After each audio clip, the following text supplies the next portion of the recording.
Bruxismo es apretar o rechinar los dientes excesivamente. Este trastorno puede afectar a adultos y a niños y puede ocurrir de día o de noche. El bruxismo está mostrando los temas de comunicación que hay guardados en el quinto chakra de la persona. Recuerda que nuestros síntomas hablan de temas en el clan familiar.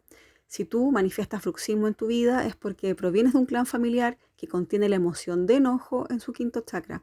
Tal vez hablan con mucho enojo o quizás son personas que contienen la emoción de enojo y que no la expresan y que luego aprietan los dientes como una forma de manifestar aquello que no han dicho. Si quieres conocer más de biodecodificación, te invito al coaching terapéutico este 12 de junio. ¿Y tú? ¿Sufres bruxismo?